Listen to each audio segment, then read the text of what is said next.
Kita kembali daripada ayat yang ke-8. Kita dah selesai lagi pada satu tafsir ayat ini. Firman Allah Subhanahu wa ta'ala, "A'udzu billahi minasyaitonir rajim. Bismillahirrahmanirrahim. Alam tara ila alladziina nuhuu 'anil najwa thumma ya'uduna lima nuhuu 'anhu wa yatanajawna bil itsmi wal 'udwani wa ma'siyatir rasul." وإذا جاءوك حيوك بما لم يحيك به الله ويقولون في أنفسهم لولا يعذبنا الله بما نقول حسبهم جهنم يصلونها فبئس المصير. صدق الله العظيم. Kita lihat pada kalimah yang bermula dengan ويقولون في أنفسهم. Dan sambil juga mereka itu berkata pada diri mereka, laula yu'adzibuna Allah bima naqul, mengapa saja Allah Subhanahu wa ta'ala tidak mengazabnya kita dengan apa yang telah kita katakan. Hasbuhum jahannam yaslawnaha cukup. Mereka itu akan neraka jahannam. Yaslawnaha, itulah tempat mereka ditempatkan di situ. Dan tempat yang mana mereka akan merasai siksaannya. Fabi'sal masir, itulah seburuk-buruk tempat yang kembali. Jadi kembali balik wa yaquluna fi anfusihim laula yu'adzibuna Allahu bima.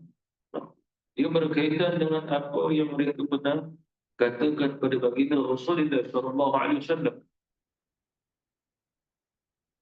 Antaranya dikaitkan dengan yang paling hampir dengan wa yaquluna fi anfusihim adalah وَإِذَا جَاءُوكَ حَيَّوْكَ بِمَا لَمْ يُحَيِّكَ بِهِ اللَّهُ.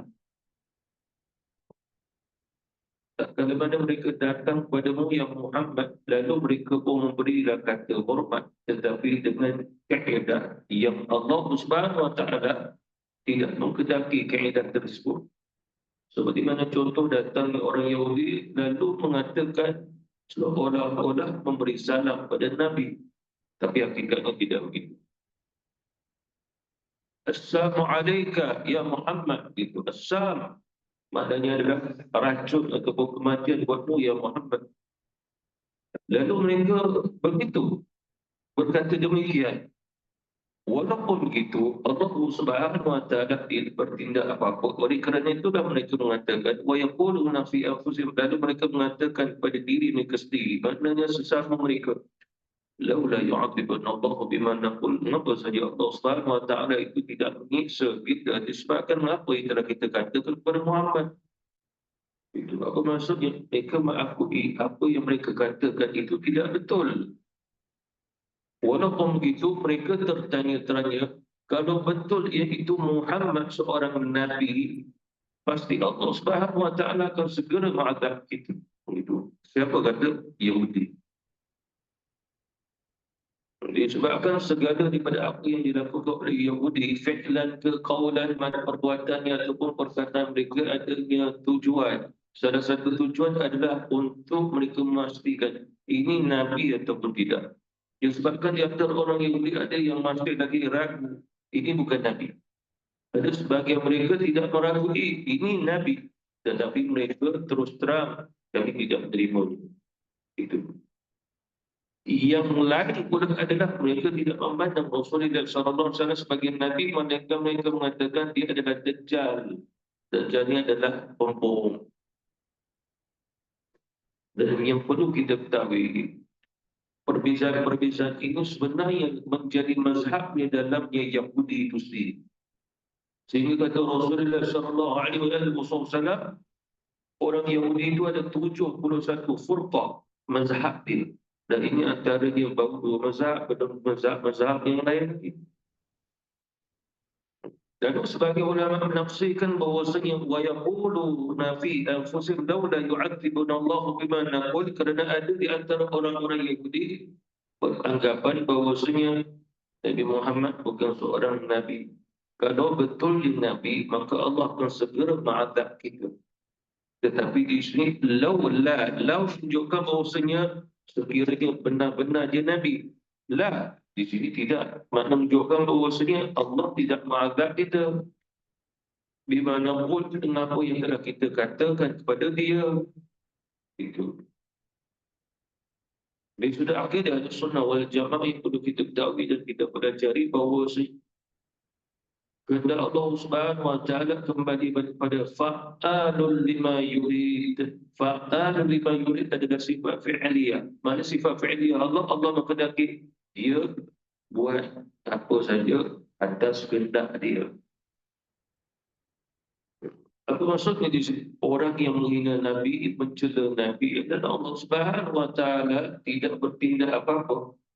Maksudnya apa? Segera di dunia. Tetapi di akhirat Allah menyebut hasbuhum jahannamu yaslawna. Ini cerita akhirat. Ketetapan di akhirat dengan neraka jahannam. Cuma ceritanya di sini, laula yu'adzibuna Allah bima naqul, itu adalah azab ataupun hukuman terus langsung di atas dunia. Lalu dalam akidah sunnah mengajar kita bahawa Allah Subhanahu wa taala mengajar kita daripada asmaul husna Allah Subhanahu wa taala ada dua maksud daripada sebagian nama-nama Allah. Apa maksudnya di sini? Allah menghendaki memberi, Allah menghendaki mengambil, Allah menghendaki juga melapangkan, Allah menghendaki menyempitkan. Itu termasuk daripada asmaul husna Allah Subhanahu wa taala. Dan dalam satu nama Allah Subhanahu wa taala ada fi'liyah, perbuatan Allah berlaku ada dua perkara. Yang pertama, Allah nak memberi kebaikan. Yang kedua, Allah nak membiarkan dia dalam keadaan keburukan, kesesatan. Seperti mana contoh Al-Fattah yang maha membuka, yang maha memberi. Al-Fattah itu sifat fi'liyah, bukan untuk Allah tapi untuk makhluk dia. Inna fatahna laka fathal mubina, itu kemenangan. Untuk siapa? Untuk Rasulullah dan juga umat Islam. Idza ja'a nasrullahi wal fath. Dan fath untuk siapa? Kemenangannya untuk Rasulullah dan juga umat Islam. Tetapi akidah juga mengajar kita bahawa Allah Subhanahu wa taala juga Al-Fattah dengan membukanya pintu-pintu kesenangan. Tapi ada nama Al-Fattah. Contohnya Allah juga memberi rezeki. Tapi ada rezeki yang baik, ada juga rezeki yang buruk. Ketetapan itu berlaku. Ar-Razzaq. Allah juga Al-Muqti. Dia memberi. Antaranya dia memberi kerajaan.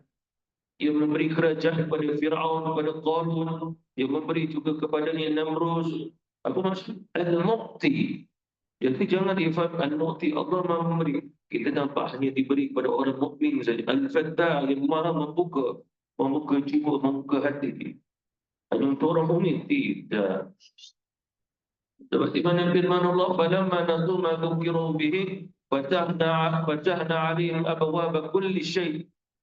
Tak kala mana mereka dah lupa dengan ingatan daripada kami, lalu kami pun membuka buat mereka pintu-pintu kesenangan. Fatahna, itu daripada nama Allah Al-Fattah. Seperti mana juga Fir'aun, dia bertanya kepada Nabi Musa seperti mana yang telah saya tafsirkan juga sedikit saja itu. Qala fama rabbukuma ya Musa? Qala rabbuna alladhi a'ta kulla syai'. A'ta. Apa maksudnya? Fir'aun mendapat daripada Allah Al-Muqti, dia menerima a'ta. Apa maksudnya? Segala-galanya apa yang ada pada Fir'aun, Al-Muqtinya adalah Allah. Yang memberi adalah Allah Subhanahu wa taala. Kepada siapa Allah beri? Kepadanya Fir'aun yang tagha. Lalu Fir'aun dia mendapat dari. Walaupun begitu, ulama menyatakan bahawa yang perlu kita ketahui, Allah memberi, Allah membuka pintu kesenangan kepada orang kafir, termasuk ayat ini, Allah biarkan mereka, tetapi apakah natijah Allah membiarkan ini semua? Jawabannya adalah istidraj. Hadis sahih Rasulullah bersabda, apabila kamu melihat orang yang terus-menerus melakukan kemaksiatan, kekufuran, tetapi dia dalam masa yang sama dia senang lenang, dia mewah, dia kaya, macam-macam dia ada, macam-macam dia boleh beli. Lalu kata Rasulullah, kalau itu semua membawa kepada kekufuran, apatah lagi kesyirikan, kekafiran, itu adalah istidraj, kata Rasulullah. Lalu begitu juga apabila mereka menghina Rasulullah sallallahu alaihi wasallam, maka tidak ada, itu semua adalah istidraj. Oleh kerana itu Allah biar agar kita sebagai orang mukmin melihat ini istidraj. Sebagian orang tak belajar akidah lalu mereka protes. Mengapa Allah membiarkan Rasulullah dihina? Mengapa Allah tidak bertindak? Mengapa Allah Subhanahu wa taala membiarkan tentera Israel habisnya menzalimi rakyatnya Palestin itu? Dia protes. Mengapa? Dia sudah akidah dan sudah jamaah, kita tidak layak nak bertanya kepada Allah mengapa. Soalannya kamu pergi ke seorang raja, seorang sultan, kamu tanya, mengapa tuanku buat begitu? Cuba tanya, kamu pun tak berani nak cakap. Bukan saja depan dia, kamu cakap, kamu rekod, kamu kena. Tak sampai 24 jam, ada dia boleh buka aman, tangkap kamu. Jadi apa maksudnya di sini? Lalu adakah layak seorang manusia nak bertanya kepada Allah Subhanahu Wa Taala sedangkan dia maha mengetahui segala-galanya itu? Jadi jangan diprotes begitu. Kerana apa? Agar kita melihat orang yang dizalimi itu ahli syurga, masuk syurga tanpa hisab di akhirat. Orang yang menzalimi masuk neraka, jahannam yaslaunaha wa bi'sal masir. Apa maksudnya? Kekal di dalamnya. Cuma akidah Ahlussunnah wal Jamaah mengajar kita juga tentang yang istidraj jadi. Bagaimana pula kalau sekiranya seseorang kafir 40 tahun, dia senang. Allah bukakan pintu kesenangan. Lalu dia kafir, dia syirik 40 tahun. Cuma sebelum dia mati, dia memilih iman dan mati iman. Jadi adakah itu semua membawa pada istidraj? Ia kata ulama istidraj ketika mana mereka melakukan kekufuran. Tapi apabila memilih iman, maka itu semua bukan yang membawa kepada istidraj lagi. Istidraj itu sehingga orang itu mati kafir. Contohnya orang Islam 40 tahun di Islam, 40 tahun Allah membuka pintu kesenangan atas dia. Tapi dia tak berminat untuk ikut corak hidup ataupun ikutnya syurga, landasan Islam itu. Lalu akhirnya dia mati kafir. Yang terakhir dia mati kafir. Lalu kata orang 40 tahun, walaupun nama Islam, keturunan Islam, itu semua istidraj. 40 tahun dia hidup, Allah bagi kemewahan, tapi di Islam, last sekali dia pilih kafir, mati kafir, maka 40 tahun itu semua adalah istidraj.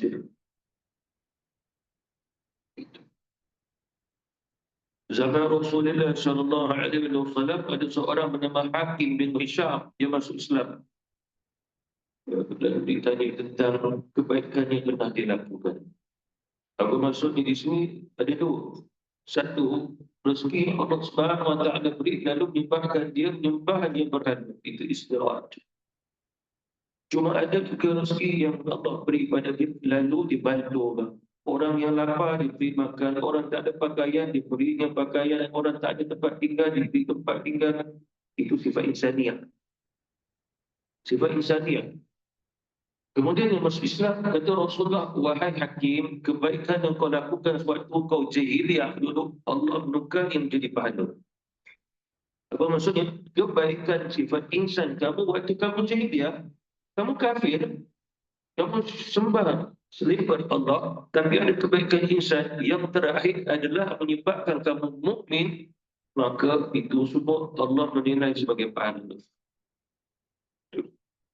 Apa maksudnya di sini? Oleh kerana itulah kita diperintah agar orang-orang kafir dia pun mesti buat kebaikan. Sebab kebaikan membawa kepada apa? Fitrah, iman dan Islam. Dan oleh kerana itulah dinasihatkan kepada orang Islam jangan dihidup dalam keadaan bermewah-mewah, senang-senang itu kerana dia boleh membawa kepada kekafiran, kekufuran. Dia akan menjadi istidraj. Oleh kerana itulah seseorang itu perlukan iman. Disebabkan kata Rasulullah, tidak mengapa bagi orang yang bertakwa, orang beriman yang ada harta. Dia kaya tak ada masalah, kata Rasulullah. Mengapa orang yang bertakwa tahu guna kekayaannya untuk apa? Tapi kalau tidak ada iman dan takwa, khawatir matinya seperti mana Qarun. Ya, sebab apa? Qarun kan asalnya orang beriman, anak didik Nabi Musa alaihi salatu wassalam. Sehingga yang terakhir dia kufur, dia kafir. Jadi oleh kerana itu kalau ditanya mengapakah Allah membiarkan mereka tanpa mereka diazab di atas dunia, maka jawapannya adalah istidraj. Allah biarkan. Tetapi dibiarkan di sini, mengapa? Sebagai ulama akidah di sunnah wal jamaah menjawab, ini semua tidak memberi mudarat pada Rasulullah dan juga Islam. Apa maksudnya? Mereka memperolok-olokkan Nabi, mereka itu juga uh, merendah-rendahkan Nabi, itulah. Akan tetapi itu semua tidak memberi mudarat kepada Rasulullah SAW. Mengapa? Agaknya kerana Allah dah jawab. Ada di antara orang munafik pun sama perangai macam orang Yahudi. Sebagai ulama menafsirkan, laula yu'adzibuna Allah bima naqul, ini di kalangan orang munafik juga berkata demikian. Apa maksudnya? Tak mana-mana bertemu Rasulullah dengan para sahabat, lalu mereka mengatakan, kami orang beriman. Qalu amanna, kami orang beriman. Ini apa? Ini olok-olok. Bila olok-olok lalu mereka berkumpul sama mereka, laula yu'adzibuna Allah bima naqul. Sebab Allah Subhanahu wa taala tidak membalas siapa-apa kepada kita. Maknanya menunjukkan olok-olok kita tidak salah. Olok-olok kita tak ada dosa. Oleh kerana itu Allah Subhanahu wa taala tak menyiksa kita di atasnya. Allah biarkan makna menunjukkan bahawasanya mereka beranggapan itu bukan satu dosa. Orang Yahudi memang dia tidak tahu apa hakikatnya dosa. Bagi mereka kalau membunuhnya orang Arab, menolak Rasulullah, tidak mahu Quran, itu bukan satu dosa. Kenapa? Kerana mereka berpegang dengan hujah dan dalil cukup memadai kami dengan Taurat dan juga Musa. Dalil besar ini. Padahal itu semua mangsung. Mangsung ni maknanya apa yang mereka buat tidak ada satu amal pun Allah Subhanahu wa taala terima. Mangsung, itu namanya mangsung. Jadi ada di antara orang-orang yang munafik yang juga laula yu'adzibuna Allah bima naqul. Jadi Allah Subhanahu wa taala bila biar tanpa mereka sedar, Allah mengatakan bahawa dosanya itu semua kembali atas diri mereka. Walakin la yash'urun, akan tetapi mereka tak tahu olok-olok mereka itu kembali kepada mereka. Dan begitu juga Allah mengatakan Allahu yastahzi'u bihim wa yamudduhum fi tughyanihim ya'mahun. Itu maksudnya apa? Allah membalasi, tapi bukan dengan azab. Tapi Allah Subhanahu wa taala membalasinya sehingga tanpa sedar mereka hidup dalam keadaan fi tughyanihim ya'mahun, terumbang-ambing. Apa maksudnya terumbang-ambing? Secara lahiriah zahir, dia boleh buat bangunan tinggi bercakap lagi. Walaupun terumbang-ambing, dia boleh membina pesawat yang canggih. Walaupun terumbang-ambing, dia boleh membuat pesawat yang pergi ke angkasa. Dan apa maksud itu? Ya, yang mahmud, kata ulama-ulama kita, iaitu terhijab daripada melihatnya cahayanya kebenaran. Tak sedar langsung. Tak sedar. Tak sedar ni macam ni lah. Macam contoh orang tu, dia main-main bersolat ataupun dia tak jaga waktu solat. Main-main, akhirnya bila dah masuk waktu yang kedua, baru dia hegi-hegi nak solat pada dah di waktu. Contohnya waktu zuhur dia duduk tengok drama, tengok, ada lagi sejam, tengok ada lagi setengah jam, lagi 10 minit. Tak apa, dia nak habis dah drama ni. Dia nak habis, rupanya habis waktu terus. Oh, dah masuk asar, azan. Lepas tu semayang lah subuh, lepas tu semayang juga asarnya.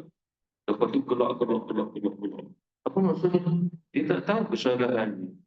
Apa maksudnya? Dia tak ada rasa. Dia tak ada solat. Dia tak ada rasa salahnya keadaan dia begitu. Tak ada. Bahkan boleh gelak tahu lagi. Seperti mana contoh, orang tu bangun-bangun dah gelak tahu, padahal bangun-bangun untuk solat subuh 2 rakaat. Cari kawan, jom pergi sarapan. Waktu gelak ketawa lagi. Dia tidak ada. Walakin la yashuruk, itulah fi tughyanihim ya'mahun. Tapi hidupnya senang. Itu. Kena difahami itu. Maknanya adalah Allah dah jawab. Walakin la yashuruk. Mereka tak sedar akan diri mereka apa yang berlaku. Tak sedar. Tapi akademiknya hebat. Dia boleh membina macam-macam dan semuanya canggih, semuanya hebat. Tapi tanpa walakin la yashkurun, tanpa mereka sedar, maksudnya adalah tak ada hubungan dengan Allah Subhanahu Wa Taala. Tak ada rasa malu, tak ada rasa salah, tak ada rasa apa. Tak ada rasa, rasa tu dah tak ada. Hmm. Fabi'sal masir, itu dah seburuk-buruknya tempat kembali. Seburuk-buruk tempat kembali itu di mana Allah Subhanahu Wa Taala menyebut, iaitu dah Jahannam tadi. Yaslawnaha adalah tempat yang mana apabila mereka dan duduk di situ, maka mereka akan merasai siksaannya. Dan perlu kita ketahui di sudutnya akidah di sunnah wal jamaah, apabila Allah berbicara tentang neraka Jahannam, kita jangan melihat itu sebuah siksaan juga.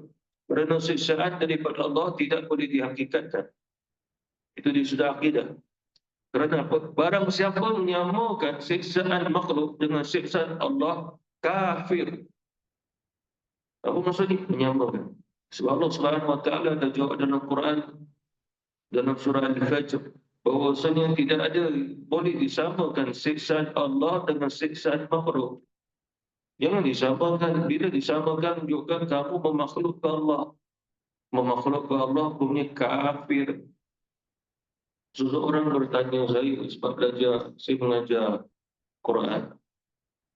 Kita terbalik. Cuma ada kata-kata ulama itu, adapun hukum kita belajar ilmu tajwid fardu kifayah. Dia fardu, cuma kifayah. Kemudian sudah hukum kita membacanya Quran dengan tajwid, ulama kata fardu ain, lebih-lebih yang berkaitan sahnya solat, antaranya surah Al-Fatihah. Sahnya bacaan surah Al-Fatihah apabila dia membaca ada 14 syaddah.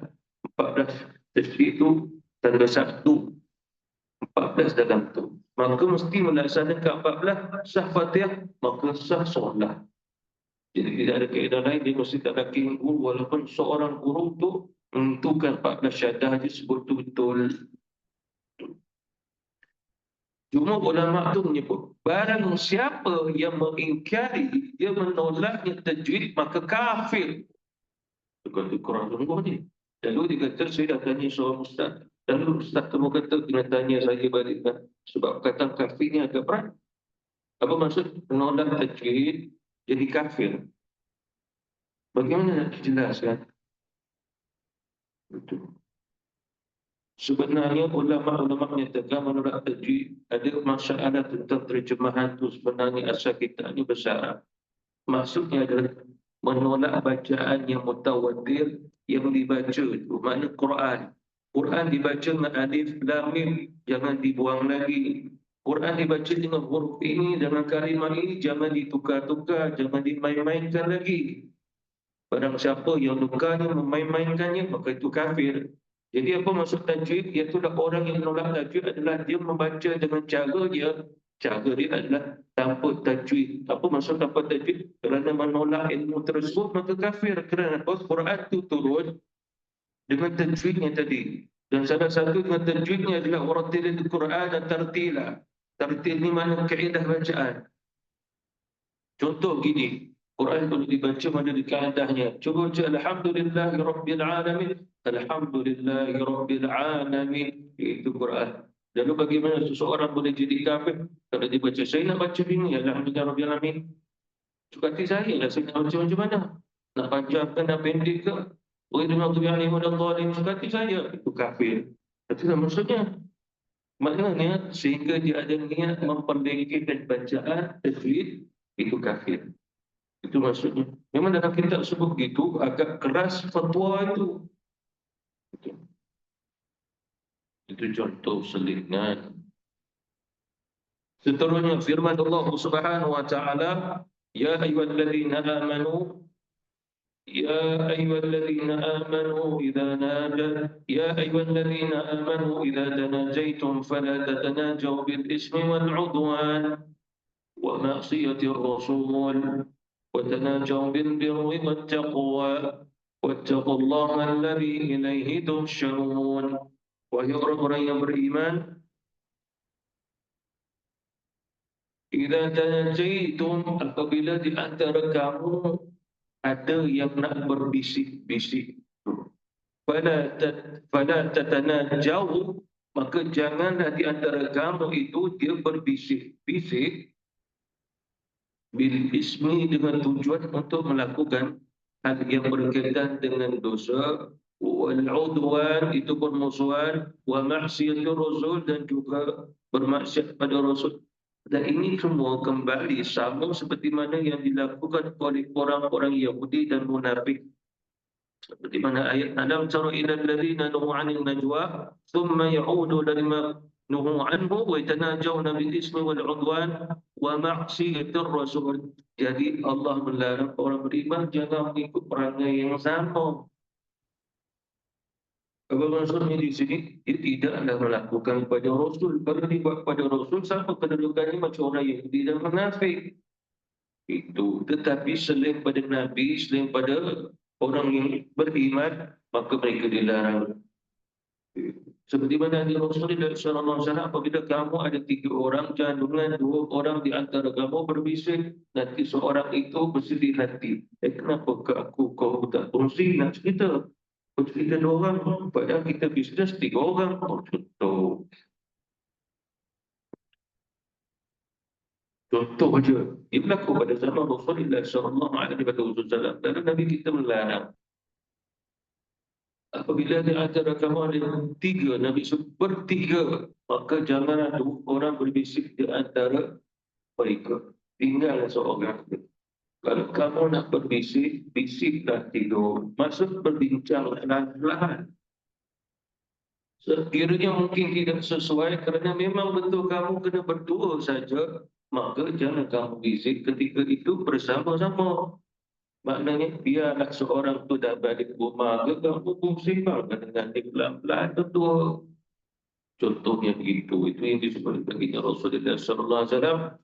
Bil ismi wal udwani wa maksiatir rasul adalah yang sama yang dilakukan oleh orang Yahudi dan juga orang-orang munafik. Apakah dosa yang mereka lakukan? Antaranya mereka meninggalkan farduan.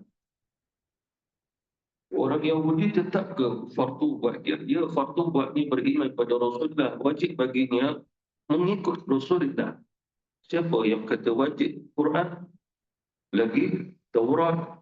Apa maksudnya di sini? Quran mengulang balik dengan apa yang Allah firmankan dalam Taurat. Oleh kerana itulah kalau ditanya, bagaimana kita nak mengetahui Allah mewajibkan kepada Bani Israel sebab dalam Quran. Wa katabna alaihim, dan kami telah mewajibkan kepada mereka, Bani Israel. Dan kita tahu. Kita tahu apa maksudnya salah satu hukum qisas. Kisah orang itu tumbuk pada seseorang sampai patah gigi. Kisah dia tumbuk balik, dia dipatah gigi. Tapi jangan berlebih-lebih. Kalau kamu takut, khawatir dia tumbuk kamu, sebatang gigi dia patah. Kamu tumbuk dia, takut semua sekali habis. Lalu oleh kerana itu, kamu jangan buatlah. Sebab apabila kamu buat lebih, nanti dia kisos kamu pula. Itu kisah. Lalu berkata alaihim itu Bani Israel. Oleh kerana itulah kita tahu bahawa saya hukum kisah kepada Bani Israel. Lalu di sini adalah yang melibatkan pada kefarduan. Yang kedua adalah wal-udwan, permusuhan. Maksud permusuhan adalah mereka berbicara sama mereka, lalu bagaimana nak buat dia satu tipu daya, perancangan nak merangkapnya umat Islam. Seperti mana di antara mereka itu apabila bertemu orang yang beriman, maka mereka bertanya, apa yang perlu kami bantu? Siapa yang tanya? Yahudi. Kamu nak bantu kami? Ya. Kalau kamu nak bantu kami, maka belilah buat kami telaga. So dulu-dulu nak ambil air susah, buat telaga. Sebab apa? Telaga itu dekat tanah dia. Jadi nak air, kena bayar lah. Macam satu tol. Itu. Lalu beli kata, boleh. Tapi dengan syarat ini, kita kena jadi geng. Kita kena jadi kawan. Jadi itu adalah al-udwan. Disebabkan apa? Maknanya bila berkawan dengan orang musuh Allah, maka dia telah mewujudkan permusuhan. Tanpa dia sedar. Wa maksiatir rasul adalah melanggarnya perintah-perintah baginda Rasulullah SAW.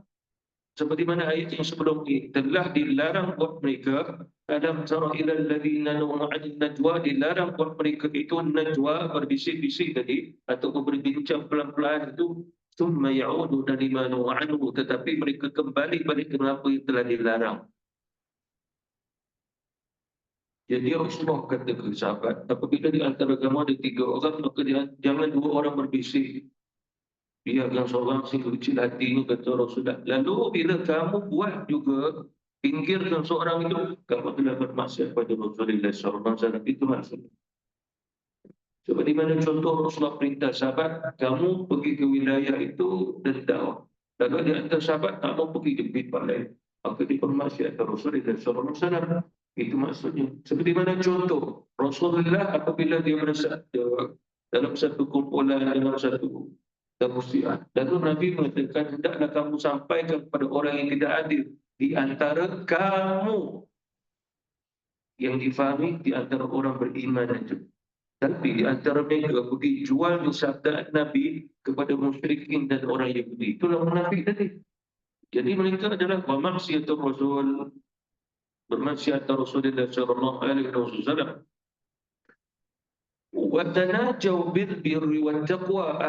Walaupun gitu, kamu diperbolehkan untuk berbisik-bisik, berbincang-bincang pelan-pelan atas dasar kebaikan dan juga ketakwaan. Ini menunjukkan bahawa an-najwa, berbisik-bisik, cakap pelan-pelan, tidak dilarang dalam syarak.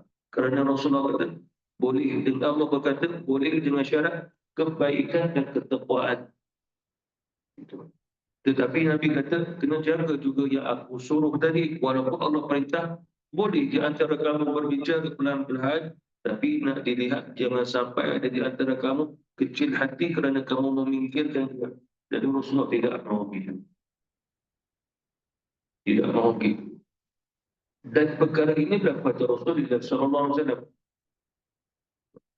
Seperti mana contoh ada kalanya Rasulullah zikrullah. Tapi sahabat nak tahu apa yang Nabi zikir. Lalu siapa nak tahu apa yang Rasulullah zikir, kita tanya. Ya Rasulullah, apa yang kau baca, kami melihat di mulutmu tu kumat kami. Ya, kau baca zikrullah. Zikir lisan. Itu zikir zikrullah yang gerakkan lidah sehingga bahasa lidah. Lalu Rasulullah beritahu, aku membaca sekian-sekian. Aku membaca sekian-sekian. Lalu sahabat yang nak pergi bertanya, dia berbisik sama dulu.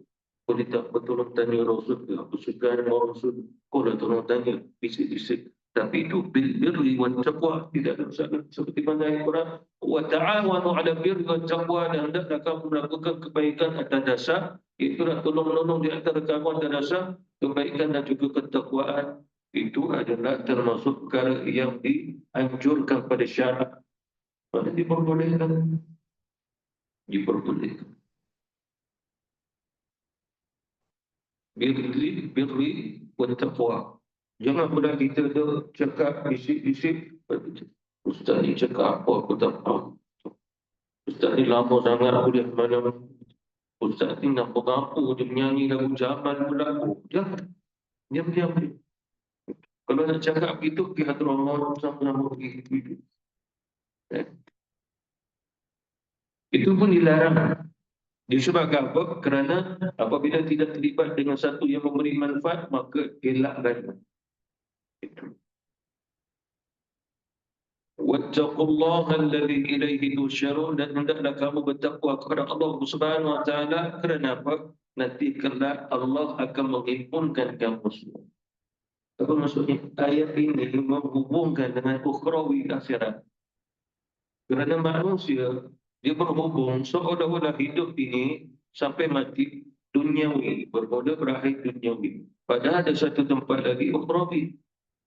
Seperti mana manusia di atas dunia mungkin dia menang di mahkamah dunia ataupun mahkamah di sini, tapi kemungkinan dia tidak akan menang di mahkamah ukhrawi kerana Allah Subhanahu wa taala lebih mengetahui segala-galanya. Manusia yang sadar dia boleh terlepas dengan undang-undang, tetapi di akhirat dia tidak akan terlepas kerana apa? Al-Hakimnya adalah Allah Subhanahu wa taala. Itu yang Allah Subhanahu wa taala tekankan bahawasanya hendaklah kamu bertakwa kepada Allah Subhanahu wa taala, kerana dialah Allah Subhanahu wa taala akan menghimpunkan kamu semuanya. Sebagai penutup, kita berapa minit tadi sahabat kita bertanya, mungkin kita boleh kongsi. Iaitu dah apabila imam dia naik nak menuju ke atas untuk khutbah. Jadi boleh tak waktu itu saya nak berdoa disebabkan saya bersalah? Boleh ke tak boleh? Boleh ke tak boleh? Waktu imam naik nak khutbah. Disebabkan bila imam nak naik ke khutbah, itu baru nak masuk azan kedua sebab dia bagi salah. Azan kedua itu berlaku pada zaman yang Sayyidina Uthman, walaupun dalam Sahih Bukhari disebut azan ketiga. Itu, tapi satu lagi itu iqamah. Jadi kata ulama-ulama berdasarkan hadis sahih Rasulullah sallallahu alaihi wasallam menyebut bahawa dalam hari Jumaat ada beberapa keadaan yang mana doa mustajab. Antaranya doa mustajab pada hari Jumaat, ulama mengatakan ketika imam sedang melangkah naik ke mimbar. Jadi doa. Begitu juga dalam hadis sahih pada zaman Rasulullah, Nabi memilikinya beberapa mimbar. Mimbar yang terakhir adalah dibuat oleh Tamim Ad-Dari, seorang tukang kayu yang hebat yang pernah tengok Dajjal dengan dua mata dia. Waktu itu dia Nasrani. Bila masuk Islam, Nabi naik, Nabi bercakap satu tempat yang tinggi di Masjid Rasulullah. Nabi beritahu ada seseorang yang masuk Islam, cuma pada pengalaman dia tengok Dajjal, kata Rasul. Tamim Ad-Dari. Dia Nasrani. Dia begini, bila seseorang itu walaupun belum Islam, tapi dia berpegang dengan Nasrani yang betul, Allah Subhanahu Wa Taala memberkati tersebut dia. Dia jadi bijak. Dan ada dia seorang yang bijak kerana apa? Dia menghafal Quran dengan masa yang singkat. Dan salah satu amalannya adalah satu hari dia solat Qiyamul Lail, dia boleh khatam 30 juzuk. Dia seorang Nasrani. Dan ada dia radhiyallahu anhu. Lalu Rasulullah sallallahu alaihi wasallam pun perintah buat mimbar. Jadi kami ada di buat mimbar 3 anak tangga. Lalu Nabi pun melangkah satu anak tangga, turun Jibril, dia Muhammad sekian. Itu. Dan Rasulullah pun amin. Itu yang cerita ada 3 amin. Sewaktu naik 3 anak tangga tu. Lalu mengapa agaknya? Kerana doa mustajab waktu itu. Maka sudah terlanjur. Selain daripada itu, doa mustajab ketika mana imam mula berkhutbah sampai akhir khutbah. Cuma kita tak melafazkan secara kuat. Cuma kita baca sir. Sir itu apabila contoh. Ittaqullah. Bertakwalah kepada Allah. Lalu doa, ya Allah jadikanlah aku orang bertakwa.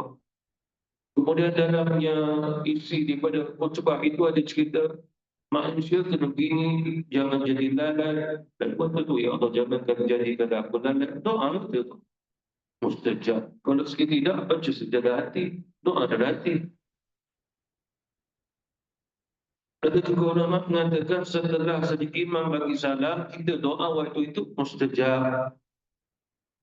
Antara dua khutbah, mustajab. Kemudian sebelum terbenam matahari pada hari Jumaat, waktu asar yang hujung itu, doa pun mustajab. Sebagai ulama kata, sesungguhnya cerita ataupun perbacaan ulama tentang waktu yang mustajab pada hari Jumaat lebih 10 pendapat. Jadi kita nak pilih yang mana? Kita dengar mustajab, baca je. Malam Jumaat doa mustajab, baca je doa. Sampai peringkat, tak lihat dah mustajab ke tidak, baca je.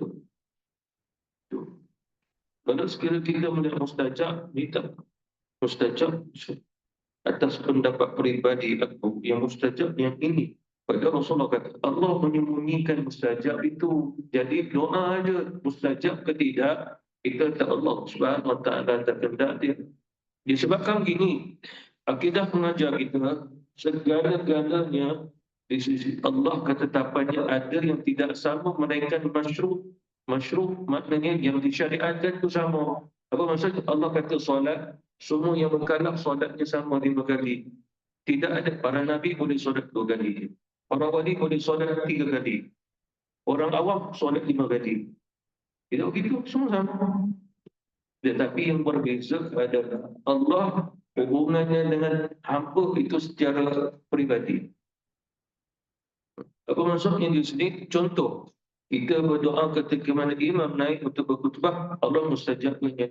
Tapi sahabat kita, dia berdoa ketika mana imam sedang berkhutbah, mustajab juga. Siapa yang mustajabkan? Allah. Kenapa? Allah tidak akan menerima sesuatu dengan yang sama. Apa maksudnya di sini?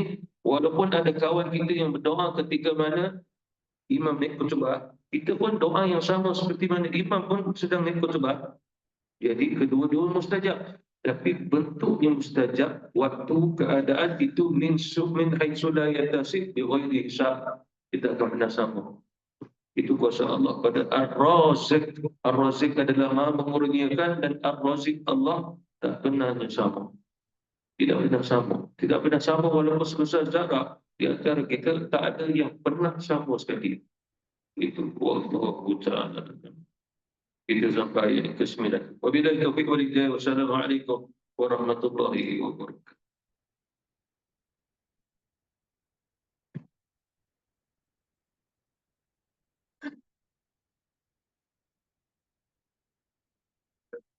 Yes.